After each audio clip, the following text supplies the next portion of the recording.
So my issues with 5x5 is I can get sub 140 as long as I have a good look ahead and edges. I mean, pretty okay.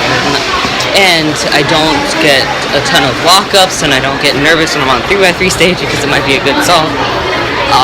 As long as those things don't happen, I'm good and I can get sub 140. But most of my solves, things like that happen. Like I get nervous when I get on a 3x3 stage.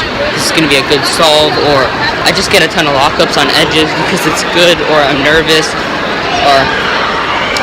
and then when I have I guess it could be called parity, but it's like, when you have one edge left and it's the two wings are swapped, so you just do the same parity same alg as the parity on 4x4, but I don't think it's technically a parity because it's two pieces are. It's not just swapping.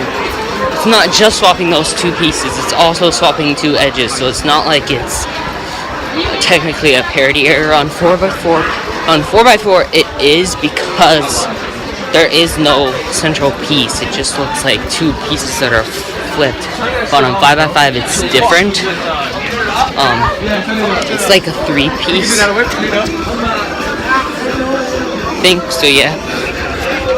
Or no, it's more than two pieces just being flipped.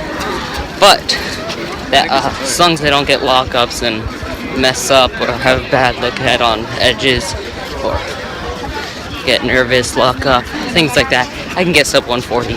I think with more practice, I can get it where I can get sub 140 most all the time, even if some of those things do happen. Like yesterday, I was doing a 5x5 solve and my mom's like, oh, you should go to bed, while I was on 3x3, I was getting onto 3x3 stage, and it just made me nervous on 3x3 stage, and it made 3x3 stage take longer than it should. It made me get 1 minute 40.04. So yeah. Anyway, I'm going to be practicing a lot on the weekend. Get ready for this competition, which is already next weekend. It just seems like it's coming up so fast. So yeah. So this is my psychology, and this is funny because I have the examples from my life of proactive and retroactive interference from my in my life. So yeah. So proactive is when old information interrupts new information, and retroactive is when new information interrupts old information. So I use cubing. So I said, when I learn an OLO, I sometimes accidentally start to do my my regular 2-look accidentally. And then for retroactive, I said new CL or EG1, but I mean, I already finished CL. But say I just learned a better alg for a case or something. And this happens a lot where they're similar to 3x3 OLOs and or PLOs, because but not like, I mean, like some of like the beginning moves are like, there's one that's similar to an F per, and I'm serious like right before finals at 4 level of cubing this past Saturday, I completely forgot how to do an F perm. I had to like go on my phone and find the F perm alg, and then I'm like, oh, I'm so stupid because I just kept doing the CL that's similar to the beginning of the F perm. So, oh no, not F perm, I mean N perm. Sorry, not F perm. I remember F perm. The M perm that goes like R prime U, R prime F, something like that. The one where say it's like 2 reds right here and then 1 orange, like a case like that. So yeah, and I'm pretty sure my teacher's gonna have no idea what I'm talking about, but I completed it. I'm not just gonna sit there and explain this because I don't have enough. I really can't think of anything else other than something that involves cubing. So yeah. I was just reading through this and I read that as Daniel Goodman, that's DG Cubes, but it's Daniel Goleman. He's probably a psychologist or something. So I just got my second fastest 4x4 solve ever, 46.61. I was like pretty excited. I mean, I haven't been doing 4x4 a lot recently. That was still pretty cool. This solve, I finished reduction in 39 seconds, and no, like 42 or something. I was done with my solve at 55 with OLO parity. Like the F12 was really smooth, and I messed up on OLO parity or anything, but my reduction was really slow. I mean, yeah, it was like not good for like an average solve. Usually my reduction is at least like 35 seconds or so. 36, 37, pushing it. But like that solve could have been much better. I mean, like it was lucky, the reduction was lucky, and I did terrible on it. But like the 46, that was actually a pretty good solve, so yeah. So I have some pizza that should be yummy. This is garlic nuts, yeah. It was stuck at 3% the whole time, so I'm just gonna let it try to upload by itself again. Maybe not put the thumbnail in. It's being weird, so I'm not gonna try to. And see, it's still at 3% again. I'm trying to re-upload. Just probably gonna stay stuck at 3% forever.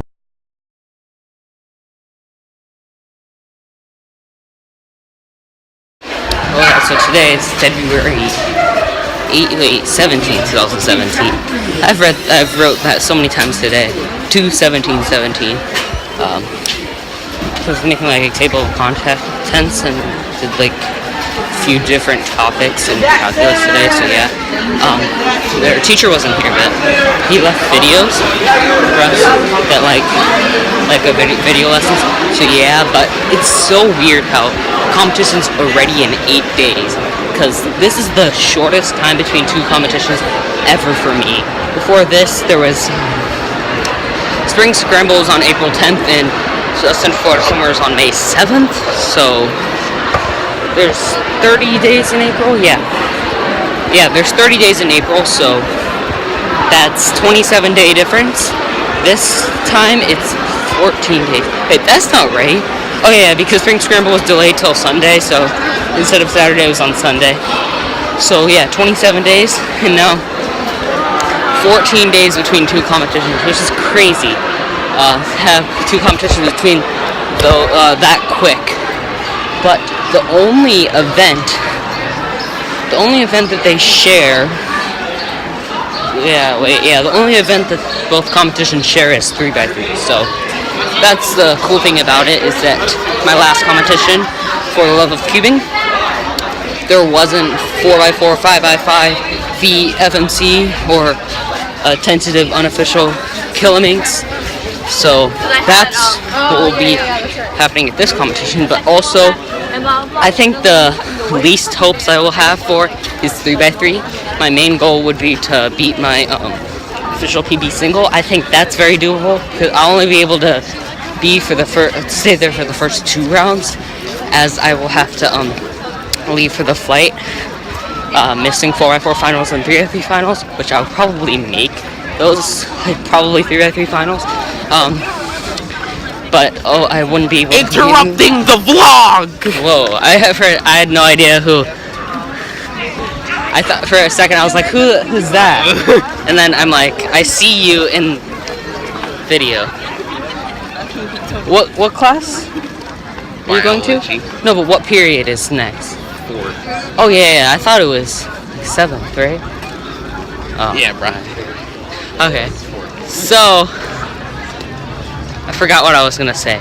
Oh, I won't be able to make the finals for 3x3. I won't be able to go to that, but I still have two rounds. I might be able to break PB average, but I'm still not sub 11, so I wouldn't expect it. But if I get lucky, maybe. I mean, I got lucky with this, but yeah. But if I practice 3x3 a lot this weekend, maybe I can get a sub 11 average of 50. Maybe sub official PB average of 50. So yeah, then I think I can break a 985 single. I get sub 10 singles quite often, but not sub 10 averages that often. If I got a sub 10 average, I think that would be insane, because I only have like 25 ever sub 10 averages of 5. One sub 10, or I think 3 sub 10 averages of 12. So yeah, 5x5, I'm gonna be practicing a lot to try to seriously get sub 135 average that. Maybe even have a few sub 130 averages. I think I can do it. I really do, because I improve with 5x5 a lot when I do a lot of solves. So just like 1 week before cubing nights, I averaged 2 minutes and 40 seconds on 5x5. On that Saturday, I averaged 2 minutes. I got an official 2 minute 13-second average with a 1 minute and 1 minute and 57.66 official single, and my PB on that Monday was 2:27. That was my overall PB. So my PB dropped 30 seconds in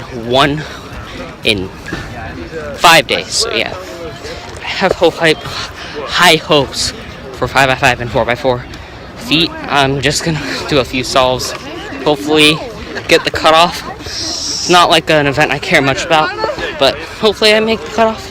So yeah, in FMC, I'm gonna be re-watching CubeCube reviews, FMC tutorials to try to get an efficient solution, because I watched those in December, but it's been a while and I haven't done many FMC attempts since then, so I'm just gonna re-watch them in hopes of getting good single, because it's only one attempt. And since if I get a good enough one, I could make the nationals cutoff. My PB's 42 moves, but I haven't done a full attempt in a while. So yeah, maybe I could if I get lucky, but I'm not expecting it. Maybe just like sub 45 moves. That'd be good enough. And I forgot to talk about Killaminx. So I've improved quite a bit in Megaminx since my last Killaminx official average. I'm probably not going to practice it too much, but maybe sub 50 average, sub 40 single. That's good enough for me. I also never said that person that interrupted my video. He's my friend Nick from first period. So yeah, never said his name.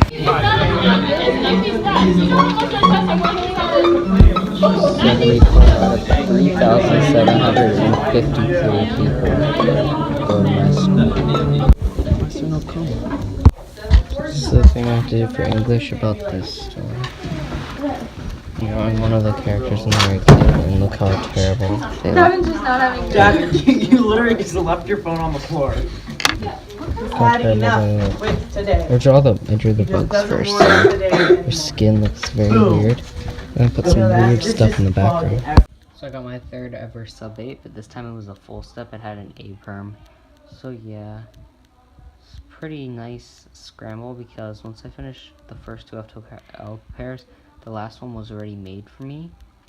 Like the first one was just RU R prime, then it was like a U move, and then L U prime, L prime, a rotation also, and then the 3-move insert. Then the 3-move then it was the RUR prime pair, and then it was just double sexy.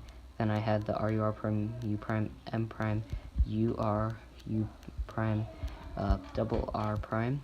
Then I had an A perm, this A perm actually. This is not my OH and just so you know. I executed. Let me show you. I did it like this. What the heck, I can't. This is a weird angle too. Okay, wait. That. Okay. Like that, but it was much better. Just trying to go like a weird angle, so yeah. It's pretty exciting. First full step sub 8.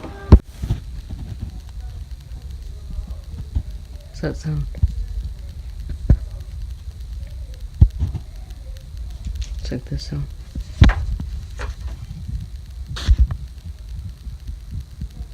Hear it? Must be something attic or roof or something. My mom said that she the other day saw a family of squirrels going in up there. Wait, so yeah, so she has to have them. My dad tried to deal with that.